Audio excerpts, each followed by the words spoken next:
Hello mga guys, welcome to my channel. Yes, automotive mga guys. 4N14 ito ba? Pasensya na po kayo kung ganito kadumi. Kasi pansinin nyo po, parang wala nang linis-linis yan. Pabos ng sigarilyo, mga pinagkainan, nandyan. Hindi natin pwedeng pagsabihan yung driver. Dapat alam na po ito. Sabihin lang natin sa kanya na dapat ingatan niya yung sasakyan niya dahil dito niya kinukuha yung hanap buhay niya, o kaya dito niya kinukuha yung pambuhay niya ng pamilya. Kaya ayan, ito po lesson po sa atin to, sa mga reminder po to sa mga kasama natin mga driver. Pag-ingatan natin po yung hanap buhay natin, kasi po kung wala po ito, saan ba kukuha ng pangka-araw-araw. Ayan mga guys, kinakalas yung transmission natin, check natin yung issue nito, sliding. Okay,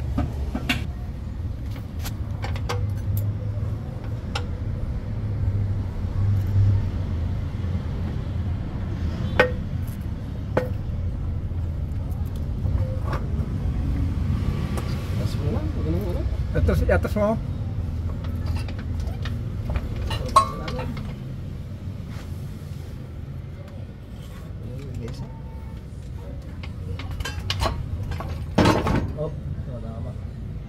Talagang umusok Kita nyo mga guys, naging violet yung tignan nyo mamaya yung lining, kung ano nangyari dyan.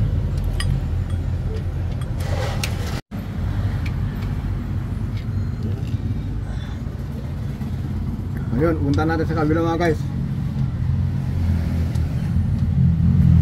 Ayan mga guys, nangyari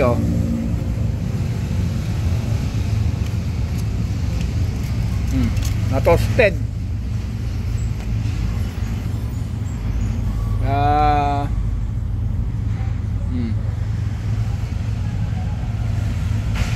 Kung pansinin nyo mga guys, itong kabila medyo makapal pa. Nasa 50%. 50%.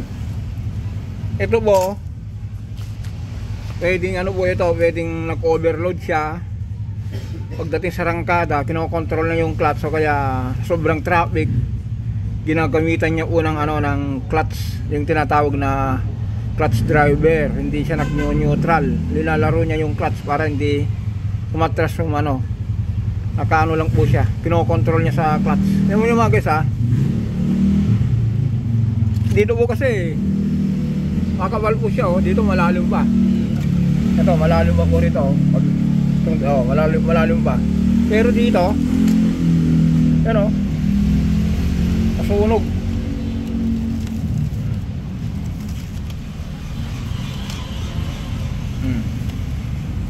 Yan, ngayon mga guys, itong itong nakakabit, Daikin na po ito na na replacement. Ngayon yung may-ari, yung may dala nito, nagdala siya ng bearing. Ang dala niya pong bearing ito, GMB. Tapos ang ginamit siyang bumili nito mga guys sabi niya, Kuya Jess, daling ko po dyan yung nasakyan, pagawa ko sa'yo, sa akin ang pyesa. Ito mga guys, itong pilot bearing po, for reminder po, kung gusto niyo pong magpabalit ng release bearing po, dapat po yung pwede na rin po ito GMB, kasi Japan din po ito. Pero ito hanggat maaari po ito, pilot bearing, gamitan nyo po ng rubber seal. Kasi po itong mga bearing na to, steel cap, gamit ng industrial. Ito po yung mga malalaki, yung nilalagay sa loob ng yung may gear oil, may ATF, basta sa loob po sa internal po, hindi po pwede sa external, sa labas. Kasi po ito mga guys, pwedeng pasukan ito kung sa internal po, kasi yung merong may gear oil, merong oil, okay, ATF, pwede po ito sa internal ng mga transmission. Pero kung sa labas mga guys, katulad nito, sa labas po ito, hindi sa internal, pwedeng po ito, madaling masira. Kasi po hindi po siya rubber seal. Yung tinatawag po natin kasi ng mga rubber seal kasi mga guys, pwedeng tutuklapin yan, lalagyan ng oil seal, o kaya hindi makakawala yung oil seal. Ito po kasi, kung pansin nyo po, may awang na po yan. Sa kaiikot po niyan, pwedeng lumabas yung grasa po dyan. Pero kung sa internal po, sa mga transmission, sa loob ng transmission na nakalagay, yung mga merong oil supply, pwede po ito. Yun lang po mga guys. Ulitin natin. Ang ginamit po dito, yan, toasted Daikin po yan, Daikin brand. Yan. Ito po. Ito naman po yung ano, GMB po yung bearing, Koyo po yung pilot bearing, pero still cap. Aisin, ano, Aisin. Ito po, Aisin din po ito. Yan. Ito, Aisin. Ayan. Ngayon mga guys, antayin natin yung ano. Hindi ko na po ipapakita ito kung ano, kung paano po mag-setting. Kasi ang dami na natin yung naiload dito. Ang ano lang po natin dito, for reminder lang po sa mga may-ari ng sasakyan, ulitin natin. Kung pang sarili nyo yung sasakyan, yung panghanap buhay po, advice ko lang po, huwag kayong gagamit ng ganito. Ito po kasi wala nating magawa rito. Nung nakabas dito, sabi niya, ako na lang ano kuya, nagtanong siya ng magkano labor ng transmission. Sabi niya, ako na sa pyesa kuya, bahala na ako rito. Kaya yan, hindi natin nabanggit kung anong dapat gagawin dito. Basta dala na lang po yung pyesa. Ito po yung dala niya. Okay mga guys, kakalasin yung pilot ano, yung pilot bearing. Tignan natin kung ano. Baka po yung nilagay din nila po doon, baka ganito rin, kaya nadurog. Okay, silipin natin saglit. Ayan mga guys, yung tatanggal natin ng ano, ng pilot bearing. Pinabasakan natin ng ano, basang dyaryo.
Yung bearing. Ano lang mga guys, lalagyan lang ng yung dyaryo na basa ito para matanggal yung akin yung bearing. Yan. Itong ano ba nga guys, itong original bearing po, ito yung sinasabi ko kung ano, rubber seal. Punta natin yung ano, yung bago yan, sinalog.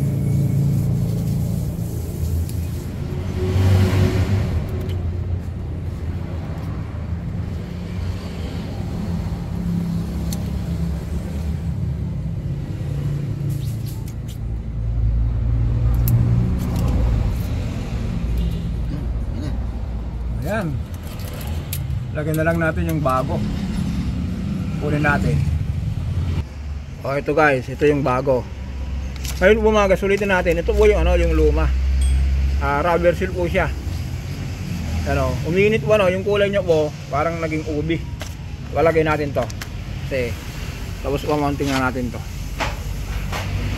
Yung pinangtanggal namin dito mga guys, yung pinangtanggal dito, ano lang po yun, tornilyo lang na pinutol na eksakto rito para kung lagay yung ano, yung basang papel, papasak lang po doon para lumabas. Nakita nyo na po kung paano ano, paano tinanggal kanina. Kaya siguro hanggang dito lang po sa mga guys. For reminder lang po tayo rito. Euro 4. Yung Euro 4 L300. Makabit na natin yung ano. Huwag kayong gagamit na ano po. Ito po, wala nating magawa dito dahil siyang bumili. Nagkahabol pa ng oras. Dapat ganito po, ulitin natin mga guys. Rubber seal para po pang matagalan. Okay mga guys, for the next video mga guys, kita-kita tayo sa Abril. Dito na tayo. Last video na siguro ito sa ano, itong buwan na to. Kasi yung mga tao po nasa bakasyon na, kaya be careful po mga guys. Kung maglo-long drive po kayo, ingat po kayo sa biyahe. Dapat po kondisyon kayo sa ano, nakatulog kayo ng maayos. Hindi natin maiwasan yung exciting sa mga bakasyon. Pahinga muna bago bumiyahe. Okay mga guys, hanggang dito na lang po tayo. Bye bye.